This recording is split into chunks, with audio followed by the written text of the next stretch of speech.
the thing. When we get our feet under us enough to start asking about stuff like, where were you? I'll have a damn good story. Like, eventually, if I survive this, it's gonna be hilarious. A real crowd pleaser. Where were you when society went and broke? Well, I was looting. But no, wait, hey. It's okay. Don't worry. The man caught up. 2 of them, policemen specifically, arrested me in the middle of a sandstorm. I don't know about you folks, but I seem to remember learning that sandstorms need sand. Not really related to the story, but it makes you think, huh? Anyways, yeah. Got arrested, cuffed up, put in the back of a cruiser, the whole 9 yards. And then they didn't even have the decency to take me anywhere. Heard what sounded like a gunshot, ran off, never came back. Hey, government agent listening in, please note, I did nothing to harm these cops, and I waited at least 40 minutes before attempting to break anything. Don't even really know what I did, to be real with you. Radio came on for a sec, some static. Doors popped open. Ha! How's that for some luck? Or magic. Any of you cops wizards? If so, mind throwing another Alohomora my way? Love being in the front seat, love being able to drive away from this all, but it's hard obeying traffic laws when my hands are still cuffed together. So, what do you say? Anyone? I'll give you back the car even, if you give me the keys for these guys. Hello? Hello? Is anyone left on the other side of this thing?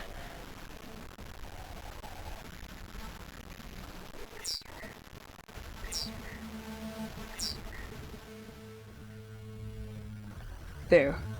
Station 23. I'm getting faster and faster at setting these up, or I'm getting sloppy. I haven't heard anything from the other 22 yet, which either means no one's found them or they've stopped working. Both are kind of not great, so I'm just going to keep moving forward. Eventually, if I make enough of these things, someone somewhere will think to say hello.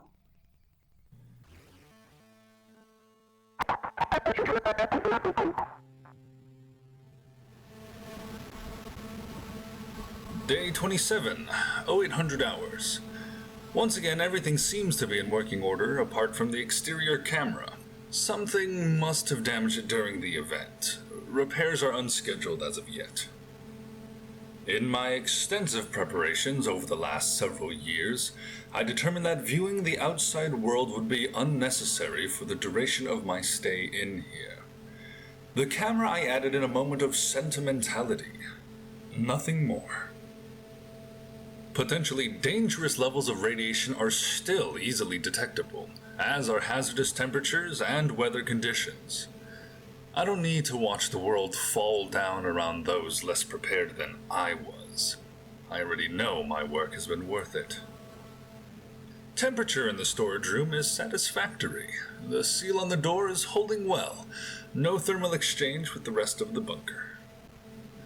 Food rations and water levels are holding, more so than accounted for, actually. I'm chalking that up to metabolic changes due to a lack of natural light and a more sedentary lifestyle. I have been keeping up with my exercises. Muscle mass and bone density are still within healthy ranges for my weight and height. For posterity, I do need to extend thanks to my fellow intrepid men and women who pioneered dealing with considerations like these on the International Space Station.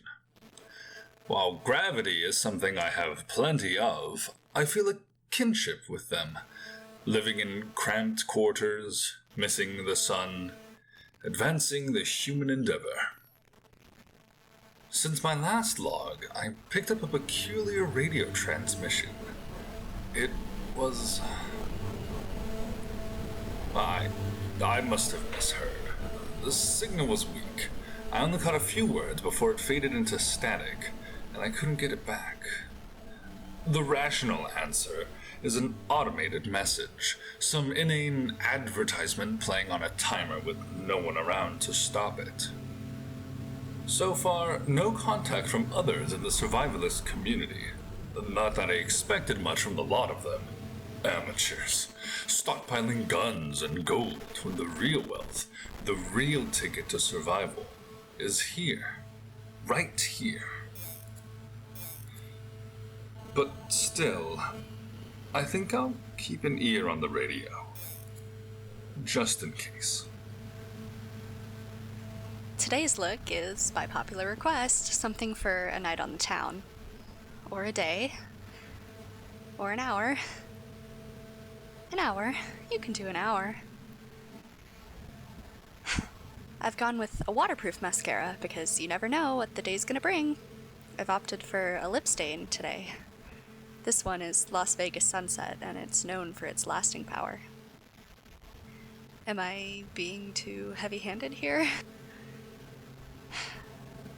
I even put sunscreen on. I hate the smell of sunscreen. So, now I have to go outside, because otherwise it's a waste. And I may be a coward, but I'm not wasteful. My grandfather always grumbled at my makeup, but my grandma taught me how to do victory rolls. How in the war, women would scrape the bottom of lipstick tubes and wear bright shades like war paint. It made them feel like they had some form of control over it all. They weren't giving up, and they showed it with boot polish mascara and beetroot lips. My ex always said I looked like one of those pinups, the ones on the planes. Once for Pride, she dressed up like Rosie the Riveter, and I did up my hair, and we rode in the parade on her bike, and it was nice. I barely even thought about all the people. Okay, enough of that. Door unlocked. Just down to the doors, out to the driveway. Just a few steps in any direction. Okay, from the top. Concussions are one of the most frustrating things to diagnose or treat, mostly because there is so much misinformation about them in the public consciousness. First Street, take a right. Campbell Street, keep going. Clark Street, Maple Street, Lexington Ave, and you've gone too far. Right turn? Even if you are not knocked out, you can still have a concussion. Any kind of confusion around the impact, or the events leading up to it, are a bad sign. Watch for slurred speech, eyes struggling to focus, and problems with balance. Right turn. You know, I've driven down these streets about 1,000,000 times. Not 1,000,000, maybe 1,000? A few hundred. It doesn't matter. Hype. What's the word? Like the Super Bowl. Anyway, metaphorically, I've driven around this town so many times that I could do it with my eyes closed.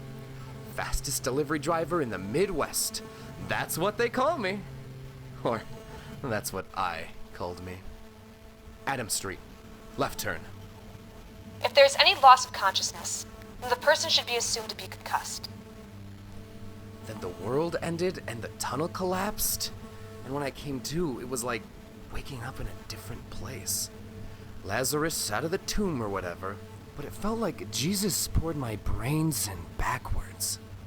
I wasn't even unconscious for that long. I don't think. Make sure to note how long they were unconscious, if you can.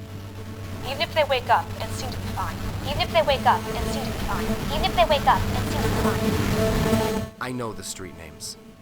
I know them. I know how they're all connected. I just can't see it anymore. In my head, I mean. And nobody I come across looks much like they take kindly to me asking for directions. And nobody obeys street signs anymore, apparently. Oofda. Glad I wasn't around for that wreck. I wonder if anyone needs any help. The practice of not letting people who are suffering from a concussion sleep is dated at best. Although you should try to keep them conscious once they wake up, to properly evaluate their mental state and any other symptoms from the incident that resulted in the concussion, there's no good reason to try and stop them from sleeping that night. Looks like they hightailed it out of there in a hurry. Has that been there since... Never mind. My next turn is coming up. Lexington Ave. It has to be. Come on, buddy. This is it. It's test day, and you've got it pass, fail. God, I hope that lady on the phone found something to eat. Her sushi's still in the back of the delivery van. I hope she... No! Focus. Rest is one of the best things for someone with a head injury. They should be kept from doing any strenuous activity for as long as possible. I'm almost there. I'm almost... One way! One way! One way!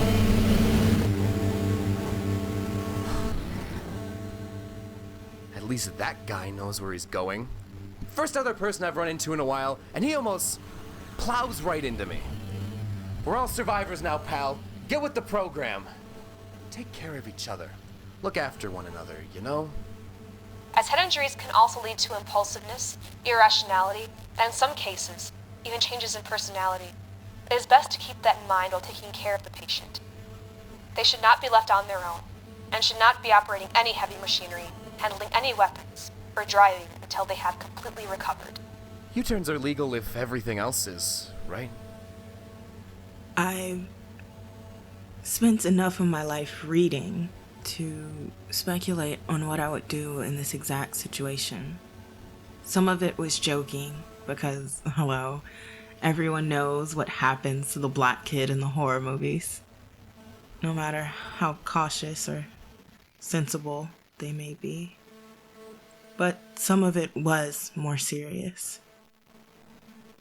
I've played out similar events in my head over and over and over again, and on my better days, I hoped I'd find something heroic inside myself. And then the apocalypse came and went. And what did I do? Ran and hid. Didn't stop to think, just put on blinders until I made it here.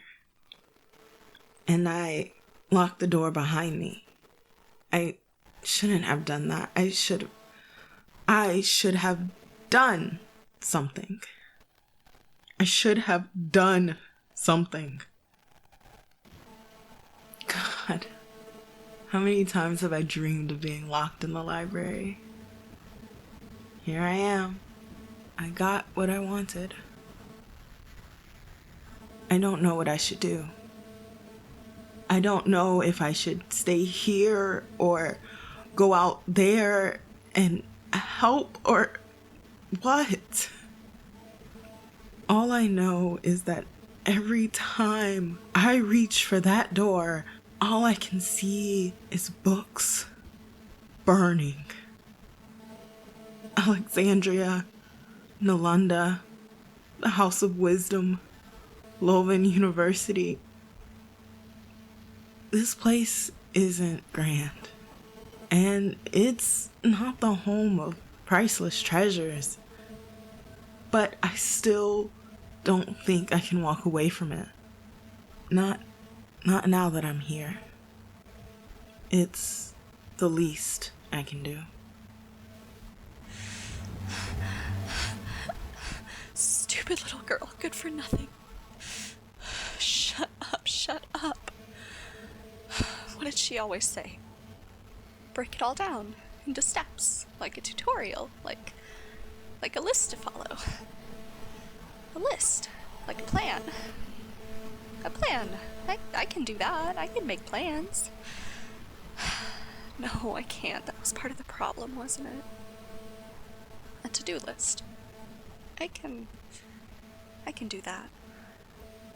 As many steps as I need. I just have to pick a direction.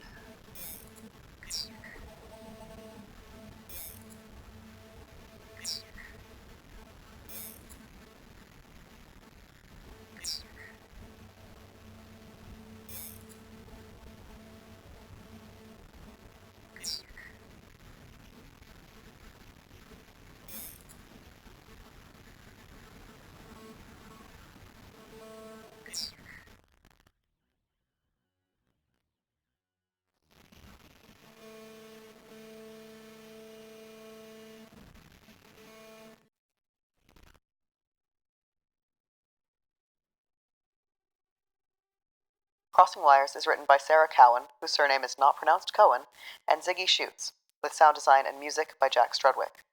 For full credits, visit crossingwirespodcast.tumblr.com.